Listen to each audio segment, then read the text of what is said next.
ഇന്ന് വളരെ പെട്ടെന്ന് തന്നെ തയ്യാറാക്കി എടുക്കാൻ പറ്റുന്ന ഒരു അടിപൊളി ഈവനിങ് സ്നാക്സ് ആണ് നമ്മൾ തയ്യാറാക്കി എടുക്കാൻ പോകുന്നത്. നല്ല സ്പൈസി ആയിട്ടുള്ള ഈവനിങ് സ്നാക്സ് നമുക്കപ്പോൾ തയ്യാറാക്കി എടുക്കാം. വീഡിയോയിലേക്ക് പോകുന്നതിന് മുമ്പായിട്ട് നിങ്ങൾ എൻ്റെ ചാനൽ ആദ്യമായിട്ടാണ് കാണുന്നതെങ്കിൽ ഒന്ന് സബ്സ്ക്രൈബ് ചെയ്ത് സപ്പോർട്ട് ചെയ്തേക്കണേ. ആദ്യം തന്നെ നമുക്ക് അതിന് വേണ്ടിയിട്ടുള്ള മാവ് തയ്യാറാക്കി എടുക്കാം. 1 കപ്പ് മൈദയാണ് ഞാൻ എടുത്തിട്ടുള്ളത്. അതിലേക്ക് ആവശ്യത്തിന് ഉപ്പ് ചേർത്ത് കൊടുക്കാം. അതുപോലെ തന്നെ 1 സ്പൂണ് എണ്ണ ചേർത്ത് കൊടുക്കാം. സൺഫ്ലവർ ഓയിൽ എടുത്താലും മതിയാവും. ഇനി ആവശ്യത്തിന് വെള്ളം കൂടി ചേർത്ത് നമുക്കിതൊന്ന് കുഴച്ചെടുക്കാം. നമ്മുടെ ചപ്പാത്തിയുടെ പരുവത്തിനുള്ള മാവിന്റെ രീതിയിൽ ഒന്ന് കുഴച്ചെടുക്കാവുന്നതാണ്. നല്ല സോഫ്റ്റ് ആയിട്ട് വരുന്നവരെ നമുക്കിതൊന്ന് കുഴച്ചെടുക്കാം. ഇതിപ്പോൾ നല്ല രീതിയിൽ വന്നിട്ടുണ്ട്. നമുക്കിതൊന്ന് മാറ്റി വെക്കാം.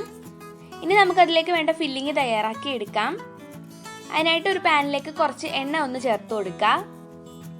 ഇനി അതിലേക്ക് ഞാൻ 1 സവാളയാണ് ചേർക്കുന്നത്, ചെറുതായിട്ട് അരിഞ്ഞത്. നിങ്ങൾക്ക് എത്രയാണോ തയ്യാറാക്കാനുള്ളത് അതിനനുസരിച്ച് ചേർത്ത് കൊടുക്കാവുന്നതാണ്. അതിലേക്ക് കറിവേപ്പില ചേർത്ത് കൊടുക്കാം. അതുപോലെ തന്നെ 1 പച്ചമുളകാണ് ചേർത്ത് കൊടുക്കുന്നത്. ആവശ്യത്തിന് ഉപ്പ് കൂടി ചേർത്ത് കൊടുക്കാം. ഇനി അതിലേക്ക് 1 സ്പൂൺ മുളക് പൊടി ചേർത്ത് കൊടുക്കാം. അതുപോലെ തന്നെ 1/2 സ്പൂൺ മല്ലിപ്പൊടി ചേർത്ത് കൊടുക്കാം. ഇനി 1/2 സ്പൂൺ ചിക്കൻ മസാല അല്ലെങ്കിൽ ഗരം മസാല ചേർത്ത് കൊടുക്കാം. ഒരു നുള്ള് കുരുമുളക് പൊടി ചേർത്ത് കൊടുക്കാം. കുറച്ച് മല്ലിയില ചേർത്ത് കൊടുക്കാം. ഇനി ഇതൊന്ന് നന്നായിട്ട് വാടി വരുന്നവരെ നമുക്കിതൊന്ന് ഇളക്കി കൊടുക്കാം. ഇനി ഇതിലേക്ക് ഞാൻ ആഡ് ചെയ്യാൻ പോകുന്നത് ചിക്കൻ വേവിച്ച് മിക്സിയിലിട്ട് നന്നായിട്ടൊന്ന് അടിച്ചെടുത്തതാണ്. ഇപ്പൊ ചിക്കൻ ഇല്ലാന്നുണ്ടെങ്കിൽ നമുക്ക് അതിന് പകരം ക്യാബേജ്, ക്യാരറ്റ് ചെറുതായി അരിഞ്ഞത് ചേർത്ത് കൊടുക്കാവുന്നതാണ്. ഇപ്പോൾ ചിക്കൻ നന്നായിട്ട് വേവിച്ചതിന് ശേഷം ഞാനത് മിക്സിയിലിട്ട് അടിച്ചെടുത്തിട്ടുണ്ട്. കൂടി ഇതിലേക്ക് നമുക്ക് ചേർത്ത് കൊടുക്കാം. ചിക്കൻ വേവിച്ച സ്റ്റോക്ക് ഉണ്ടെന്നുണ്ടെങ്കിൽ 1 സ്പൂൺ ഒഴിച്ചു കൊടുക്കാവുന്നതാണ്, എല്ലാം ഒന്ന് മിക്സായി കിട്ടാൻ വേണ്ടിയിട്ട്. ഇല്ലാന്നുണ്ടെങ്കിൽ വെള്ളം ചേർത്ത് കൊടുത്താൽ മതിയാവും. ഇപ്പോൾ എല്ലാം ഒന്ന് വാടി വന്നിട്ടുണ്ട്, നന്നായിട്ട് മിക്സായിട്ട് വന്നിട്ടുണ്ട് നമ്മുടെ മസാലയെല്ലാം. അപ്പോൾ നമ്മുടെ മസാല ഇവിടെ റെഡി ആയിട്ടുണ്ട്. അപ്പോൾ നമുക്കിനി അത് തയ്യാറാക്കി എടുക്കാം. ഇപ്പോൾ ഒരു 5 മിനിറ്റ് കഴിഞ്ഞിട്ടുണ്ട്. ഞാൻ മാവെല്ലാം നന്നായിട്ടൊന്ന് ഉരുട്ടി എടുത്തിട്ടുണ്ട്. ഇനി നമുക്കിതൊന്ന് പരത്തിയെടുക്കാം. കുറച്ച് കൗണ്ടർ ടോപ്പിലേക്ക് കുറച്ച് മൈദ തട്ടി കൊടുത്തതിന് ശേഷം നമുക്കിതൊന്ന് പരത്തിയെടുക്കാം. ഒരുപാട് വലിപ്പത്തിന് പരത്തി എടുക്കണ്ട. നമ്മൾ പൂരിയൊക്കെ തയ്യാറാക്കുന്ന ആ ഒരു വലിപ്പത്തിന് പരത്തി എടുത്താൽ മതിയാവും. ഇത്രയും വലിപ്പം മതിയാവും.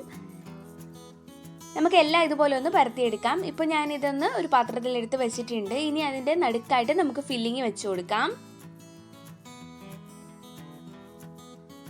ഇനി ഇതിൻ്റെ അരിവ് ഭാഗത്തായിട്ട് നമുക്ക് വെള്ളം തൊട്ട് ഒന്ന് ബ്രഷ് ചെയ്ത് കൊടുക്കുകയോ തേച്ച് കൊടുക്കുകയോ മതിയാവും. ഇനി അതൊന്ന് ഫോൾഡ് ചെയ്യാം. ഇപ്പോൾ എല്ലാ സൈഡും ഒന്ന് ഫിക്സ് ആയിട്ടുണ്ട്. ഇനി നമുക്കിതിനെ ഒന്ന് തിരിച്ച് വെച്ചതിന് ശേഷം നമുക്കിത് ഇങ്ങനെ ഒന്ന് മടക്കി കൊടുക്കാം.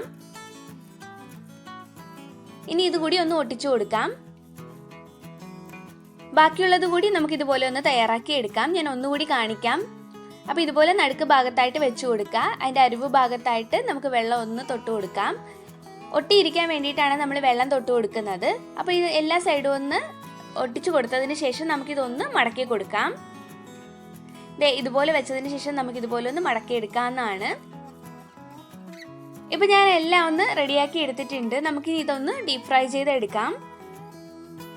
എണ്ണ നന്നായിട്ട് ചൂടായി വരുമ്പോഴത്തേക്ക് നമുക്ക് ഇട്ട് കൊടുക്കാം. ഒരുപാട് മുങ്ങിക്കിടക്കുന്ന രീതിയിൽ ഇട്ട് കൊടുക്കണമെന്നൊന്നുമില്ല.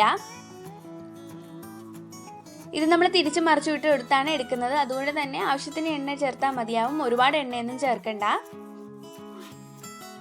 ഒരു സൈഡ് മുറിഞ്ഞു വരുമ്പോഴത്തേക്കും നമുക്കിതൊന്ന് മറിച്ചിട്ട് കൊടുക്കാം.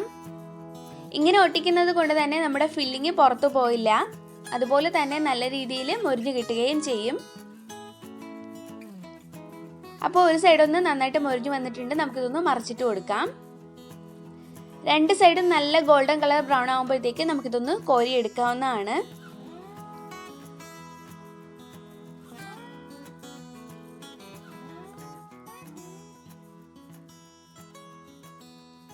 ഇതുപോലെ തന്നെ നമുക്ക് എല്ലാം ഒന്ന് ഫ്രൈ ചെയ്തെടുക്കാം.